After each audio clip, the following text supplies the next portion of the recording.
My child's nervous system frequently seems to be activated by demands.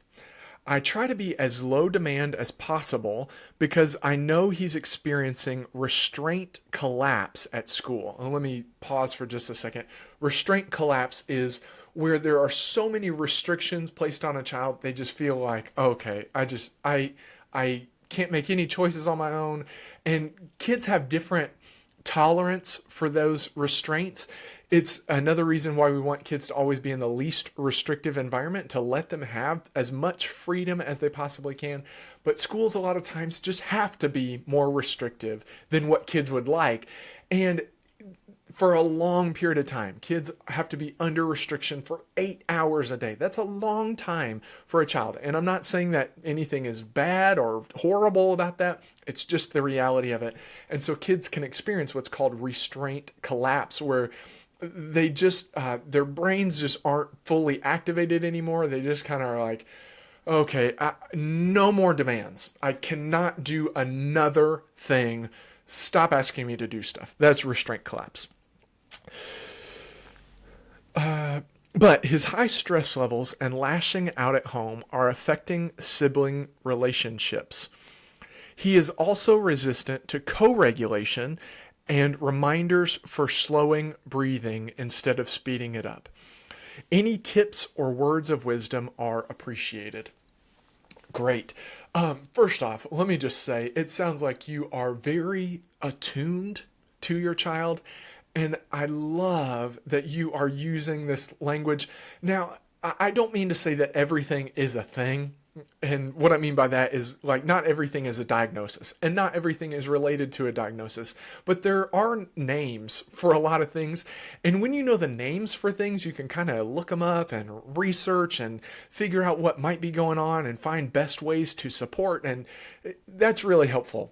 So I just love how attuned you are to your child, that it's not just this, hey, you need to do this, and how aren't you? And it's just you versus them, but you're really creating this, okay, I'm really trying to understand where you're coming from.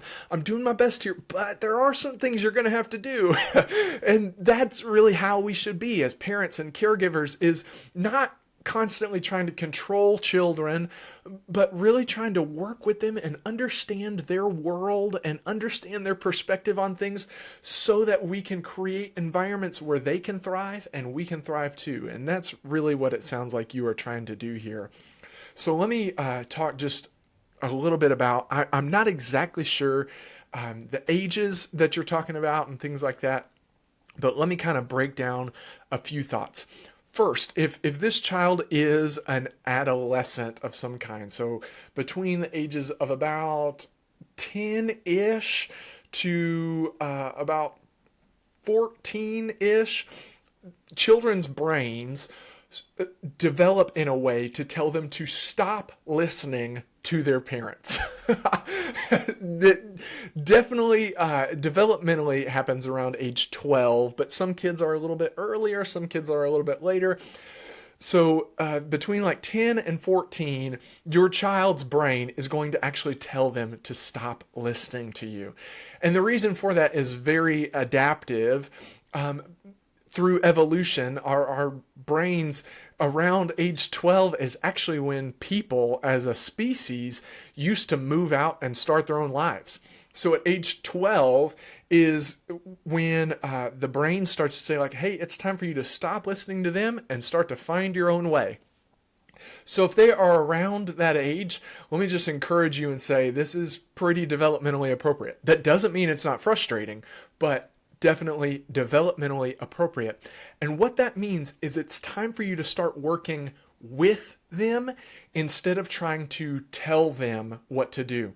And you had mentioned some different things on co-regulation and reminders for slowing down breathing and things like that. You will have to negotiate that with them instead of telling them what to do. So here are just some general tips. If you can tell that your child they've been under restriction all day, and this happens all the time where kids have held it together all day long, and then at the end of the day, they have just got to let it out. there's a few things that you can do. There's actually a video on my YouTube channel that talks about what to do if your child has kept it together all day long and then now they just need to let it out. I will post it in a link to the response to this question. But just know that at the end of their school day, it's not the time, and you didn't say that this happens, but it's not the time when they get home from school to ask them to do another thing. When they get home from school is not the best time to rush them right into homework, for instance, because they've held it together all day for 8 hours. And then if they were to get home and then have another thing to do after they're already experiencing that restraint collapse, it is going to come out as frustration, and it is going to come out as anger. Sometimes it can even come out as aggression. So do your best to have some way for them to release at the end of the school day. Whether that is everybody in the family goes on a walk, or if it's just run around the house as fast as you can, or if it's whatever it might be, give them some time to decompress and come out of that restraint collapse. And then they're going to be more open and receptive to the things that are going on. Let's talk now about the demands that you have to place on them. Because again, like I said, it's not ideal. It's not what we want all the time, but there are just times where kids have to do things even when they don't want to, and it's going to be difficult. In those moments, do your best to work with them instead of telling them what to do. So let's say they have 3 things that they need to do. They need to shower, they need to do their homework, and I can't think of a third thing. Shower, do their homework, and they need to practice for something that they have, either band or a sport or something. So they got to practice, they got to do homework, and they need to shower. What you can do is let them make the choice of the order that they're going to do those things in and when exactly they're going to do those things. It doesn't mean that you let them go forever without doing those things, but you can say, hey, by this time, these things need to be done. Which one would you like to do first? And now, or even better, you know what? This just popped in my head. But if you are sitting down with them and you talk with them and you say, okay, let's say they just had their play time, they just had their decompression time, they got to relax. I don't know about you. When I get home from work, I love to immediately change out of the clothes that I was wearing for work. And I like to wear, seriously, like the raggediest t-shirts and basketball shorts and just be a slob. It is fantastic feeling. And that's kind of what we need to let kids do, is be a slob for a bit. Release all of that. So they've been school all day, and now it's time for them to have their relaxation slob time. And then you can talk to them and say, okay, what are the things that need to get done for the rest of the day? And they can tell you, oh, I've got this worksheet for social studies. I know I need to practice the saxophone. I've wanted to learn the saxophone. That's why I'm saying that. And they just come up with those 2 things. And you say, yeah, and tonight's also night you need to take a shower. So those are the 3 things you need to do. They need to be done by this time. Which one would you like to do first? And do you see now, it's not, hey, do this thing. You are developing in your child this skill for them to figure out time management and figure out priorities and figure out the order that they want to do things in, the order that works best for them.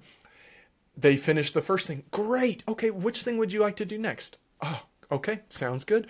And work with them on that. And then maybe after the second thing, they're like, I need a break. You know what? There's enough time for you to have a break before you take your shower. So your shower needs to be done by this time, but you do have some time. It looks like showers don't take too long. So yeah, you've got some free time. Just make sure your shower is done by this time. Do you see then you are still putting constraints on the child, but it's very least restrictive. This is where people get the wrong idea about people like me, and they say, oh, he just says, let kids do whatever they want, whenever they want, and let them run the household. No, that's not what I'm saying. You are still putting constraints on your child, and you're still making sure that they get the things done that they need to get done, but in a negotiated way where now they are developing a skill for when you are not around anymore. If we are constantly controlling children, we are not building them up to be prepared to be away from us. And that's our whole goal as parents, as caregivers, is to develop kids who won't need us one day. So if you are having to constantly control them, then one day when you're not around, they're going to lose control. But if it's this negotiation and they're learning this skill and they're learning how to do this, then guess what? When you're not there, they're still going to be able to do it because their brain has learned this pattern and learned this skill on what to do. So it's not about just letting children run wild and do whatever they want. It's about negotiating to develop the skill in their mind so that they can do it. That's what it's all about. So that's part. With those demands that you have to place on them, that's one way to do it. And again, take this, you know your family, you know the things that work and the things that don't work. See if there's some ways that you can work that in to how you work with your child. Then you also talked about co-regulation and reminders for slowing his breathing instead of speeding it up. It's again one of those negotiated things. For those who don't know, co-regulation is how children learn self-regulation. Co-regulation in the simplest form is basically when the child is out of control, we remain in full control of ourselves, and the child's brain picks up on the fact that we are calm. And because we are able to stay calm, their brain tells them that they can stay calm too. That's co-regulation in its simplest form. You can Google it and find out more. But there are some ways with co-regulation for reminders of actually doing the breathing with children. It comes back to this same idea of instead of telling them what to do, work with them to develop what they can do. So you can see that they're, I'm gonna lose it. And you can come over and instead of telling them what to do, you can actually co-regulate with your child without saying a word. You can come over and you start breathing at their pace. So you start breathing start breathing with them, match their breathing. And what that does is it tunes your brains in together. And I don't want to dive all the way into how that works exactly. But, and I've got somebody on Instagram. James! Thank you so much for joining. So you can actually work with your child and maybe they're breathing really fast. You start breathing at their pace. So it's, and they're breathing with you. Okay, now you start to slow down. So you go from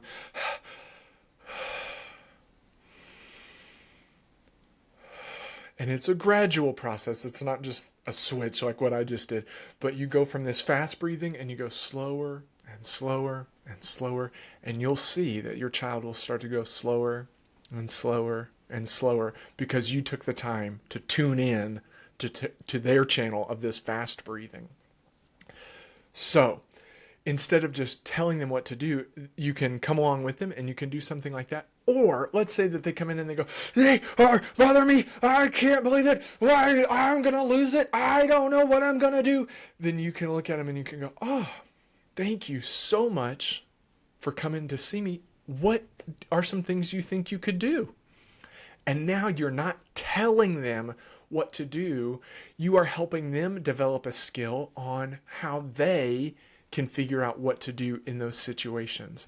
And those are some of the ways that you can fight through some of that restraint collapse and fight through some of that completely developmentally appropriate behavior of them starting to stop listening to you as much. We want kids to develop their own selves, their own sense of identity, and we want them to do that in healthy ways. They're going to mess it up first. They're going to get it wrong first. They're going to make mistakes first, and that's okay. It's just we have to be willing to work with them through those mistakes, through those tough times, and then develop the skills in their mind so that they can do it on their own without us one day. Hopefully that is helpful. I kind of went all over the place there, but it really comes down to working with your child and helping them make decisions rather than telling them the decisions to make. And if you'll do that, then over time, they'll be able to do it more on their own. You'll have to have those conversations less. And that might even break your heart a little bit because they're starting to need you a little bit less. But it's so encouraging to see as kids develop those skills and they're able to stay in control of themselves even better. Hopefully that is helpful. If it was, make sure to like this video and subscribe, especially on YouTube, but across all of the social media channels. Thanks so much.